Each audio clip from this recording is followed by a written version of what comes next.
Got some rare things on sale for you, stranger. Resident Evil 4 is one of my favorite games of all time. It's a game that is almost entirely pure fun and tension. Fantastic gameplay, an interesting and spooky setting, over-the-top enemies and boss fights, and a cheesy yet serviceable story. Where's everyone going? Bingo? With a very satisfying progression system.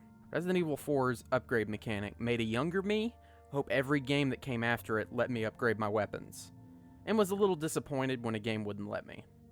The game came out when I was just 10 years old, and yes, my parents probably shouldn't have let me play it, but also, who cares? I actually had the GameCube version when I was a kid, but today I have it on PS2 as part of the Resident Evil Essentials collection and on Steam. Why do they call this the Essentials collection? Code Veronica and Outbreak are good games, but not necessarily what I think about when you say essential Resident Evil games. Resident Evil 4 was not only fun, but insanely intense and scary to a young me, and I loved playing it. Sadly, we had to return it to Blockbuster after only a week or two of playtime. But then I received it only a month or so later on my birthday, and holy cow was that a fantastic birthday present. Sitting in the living room floor with my father and brother, playing a scary game on a silver GameCube while momentarily ignoring family trauma, it was a great time. I remember what I can of it fondly. After a tradition of playing the game every year at Halloween, and sometimes whenever I felt like it, I finally shelved it in 2016 as I'd been growing a bit tired of it. I felt I'd gleaned everything I could from it. This year during quarantine though, I'd found myself pretty depressed, and decided to revisit Resident Evil 4 as a way to inject some nostalgic happiness into my brain, and it was a blast. It had been so long since I had just played the game slowly as I had when I was a kid, watching all of the cutscenes, buying whatever weapons I wanted, and cheesing the bosses with a rocket launcher every chance I got. There was no mercy. But this playthrough reminded me of something that I only vaguely noticed as a kid and grew to appreciate more as an adult. And that is, how truly terrifying the credits of the game are in comparison to, well, the rest of the entire game. Leon, it's been 6 hours since our last transmission. I was starting to get worried. Don't you mean lonely? You see, Resident Evil 4 can be a pretty scary and thrilling game the first time you play it. Enemies will surprise you and make you jump, and no one will ever forget the first time they made the loathsome decision to step foot into the one house in the village after a cutscene plays showing you a man with a burlap sack on his head who will soon be swinging that tree-cutting instrument towards you with reckless abandon.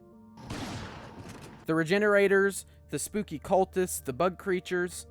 A lot of this game can be scary, but as an adult, that all kind of fades away. You're playing as Leon S. freaking Kennedy, survivor of the Raccoon City incident and government agent trained to be proficient at literally kicking people's fucking heads off. After a few playthroughs, or even later in the game when you have your weapons upgraded, the game for the most part stops feeling scary and just starts feeling thrilling. You have upgraded weapons, you've learned the controls. You've learned that if you saved up enough money to buy a rocket launcher, every boss fight is 5 seconds long and however long the cutscene is before you move on to the next part of the game. But none of that changes how existentially dreadful the credits are every time I've watched them. The rest of the game can be scary, but it can also be cheesy and thrilling in a fun way. I've sent my right hand to dispose of you. Your right hand comes off? The credits are just dreadful. You watch as these Ganados, the formerly human creatures that you kill throughout the entire game, go from being happy, normal, everyday individuals to terrifying, mindless monsters. The kids play together. The families cooked and ate dinner. You even see old man Hugo, the very first Ganado you ever interact with, here playing a little show on guitar for the kids. Totally peaceful, wonderful little village. Everyone's happy, the music is mysterious but mystical in a way, and everyone is going about their daily, entirely average lives until they aren't. The music, which already had a hint of sinister tones to it, takes a significantly darker turn as you see a man arrive with the village chief.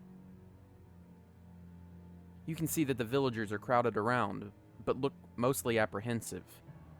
This cuts immediately into an image of one of the older villagers, who looks very similar to this Ganado, being held down as they prepare a large, ominous-looking injector gun that we know from the story context most definitely has the Las Plagas parasite inside. The next image is even more terrifying. A female villager stands with her back to the light cast by the window, face covered in shadow and house in disarray, as a child sits in a chair nearby looking, more than likely, dead. The next sketch shows a family preparing to sit for dinner as the grandfather sits alone in the dark corner, touching his chest and stomach with a crazed look on his face, and what looks to be the red, inhuman eyes of those infected with the Las Plagas parasite. And the final image, as the music plays in the background reaches its dark conclusion, is one of the infected villagers in the midst of the village, head hanging by a sliver of flesh as the root-like tentacles of the Las Plagas spring from his neck. A crowd of peaceful inhabitants look on in pure terror. The music changes, though sticking to the far more melodic and orchestral sound of the previous saddening and terrifying scenes, as the slideshow ends and is replaced by a simple credit roll.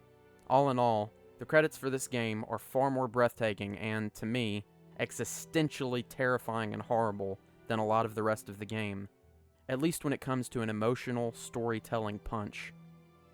I love Resident Evil 4, but the main game is a culmination of thriller horror at times, even hacky science fiction spy drama at others. But these credits, they humanize the people that we had been killing throughout the entire game after their transformation. We see scenes that parallel each other, and see their dark conclusions. The music is very fitting for this segment of the game, and tells a truly saddening and existentially terrifying story that we never really get to experience throughout the main game. While going through the game and fighting the Ganados, I very rarely thought throughout the experience that the monsters were once people. So focused on popping off their heads and doing 6 spin kicks, I forgot that the creatures we were killing had, in the context of the story, once been normal human beings. We see this a lot throughout the Resident Evil series, of course, through the notes in Resident Evil 1, specifically the itchy scratchy note, the experience of meeting Marvin, who later turns into a zombie in Resident Evil 2, and the horrifying experience of the Baker family in Resident Evil 7, which is told to us throughout the Daughters DLC, as well as the sort of mind-melding moment that we have with Jack Baker later in the game. What do you mean?